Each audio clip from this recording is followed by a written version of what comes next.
कि आज अर्थव्यवस्था कितनी गंभीर परिस्थिति में, मैं इन 12 साल के 12 रिकॉर्ड सदन के सामने, देश के सामने रखने आता हूं, जो आपकी सरकार ने तोड़े हैं, जिससे पता चलता है आज हम कितने गहरे आर्थिक संकट की तरफ बढ़ चुके हैं। रिकॉर्ड बने हैं 12 साल में और रिकॉर्ड टूटे भी। आज से 12-13 साल पहले इसी सदन में सुषमा स्वराज जी यही नेता विपक्ष के रूप में उन्होंने एक वक्तव्य दिया था और उनकी बात से मैं सहमत भी हूं। उन्होंने कहा था जैसे जैसे रुपया गिरता है, क्योंकि उस समय 50 से ऊपर गया था रुपया, कि जैसे जैसे रुपया गिरता है, हमारे देश की करेंसी गिरती है, ऐसे देश की प्रतिष्ठा भी गिरती। उनकी बात सही थी, मगर आपकी सरकार का पहला रिकॉर्ड जो आपने तोड़ा है, 78 साल के इतिहास में गिरा रुपया दुनिया की बाजार में इतना सस्ता नहीं हुआ जितना आपकी सरकार में। बार बार कहा जा रहा था रिकॉर्ड बन गया, world fastest large growing economy, नहीं, फास्टेस्ट लार्ज ग्रोइंग इकोनॉमी नहीं, वर्ल्ड फास्टेस्ट फॉलिंग करेंसी।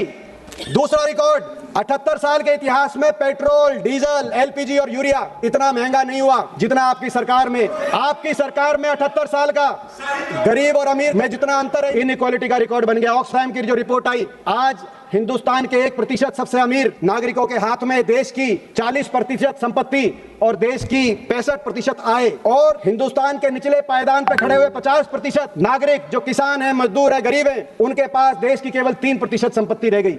78 साल का गरीब अमीर का रिकॉर्ड बन गया। और ये रिकॉर्ड क्यों बना? आपकी गलत आर्थिक नीतियों की वजह से। हमारे समय माफ होता था, किसान का कर्जा माफ होता था। आपके समय क्या हुआ? आपने राइट ऑफ किए, लगभग 16 लाख करोड़ कॉर्पोरेट्स का माफ कर दिया। चौथा रिकॉर्ड जो आप ही ने इकोनॉमिक सर्वे के माध्यम से बताया, आपकी पहली सरकार बन गई। कृषि सेक्टर में एम्प्लॉयड जनसंख्या की आबादी बढ़ गई और मैन्युफैक्चर सेक्टर में एम्प्लॉयड जनसंख्या की आबादी घट गई।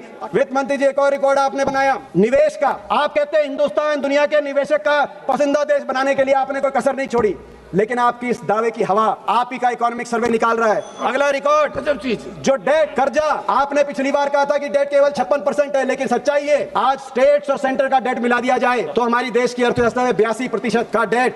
अगला रिकॉर्ड, डायरेक्ट टैक्सेस। आपने कहा कि हम टैक्स कोड सरल कर रहे हैं, टैक्स कोड के लिए आप नया सरल ले आए। आज से डायरेक्ट टैक्सेस के माध्यम से जो कमिश्नर इनकम टैक्स और आईटी एपलेट में जितने टैक्स अपील्स पेंडिंग है, वित्त मंत्री जी, आईटी एपलेट में 8 लाख करोड़ आपका फंसा हुआ है टैक्स में, और कमिश्नर इनका सीआईटी में 16.5 लाख करोड़, और हर वर्ष इसकी संख्या बढ़ रही है, इनकी गिनती बढ़ रही है, और आप टैक्स की सरल की बात कर रहे हैं। अगला रिकॉर्ड, डिफेंस बजट की बात मैं करूं, देश के इतिहास में सबसे कम जीडीपी के प्रतिशत में डिफेंस बजट अगर करने का काम हुआ तो आपकी सरकार में मात्र 1.6% जीडीपी का, हमारे समय 2.5% था जीडीपी का डिफेंस। अगला रिकॉर्ड, स्ट्रेटेजिक ऑटोनॉमी आपने सरेंडर कर दी। देश में सिलेंडर क्राइसिस तो है ही, लेकिन सरेंडर क्राइसिस भी है। आज अमेरिका आपका फैसला कर रहा है कहां से तेल लोगे, कितने में तेल लोगे।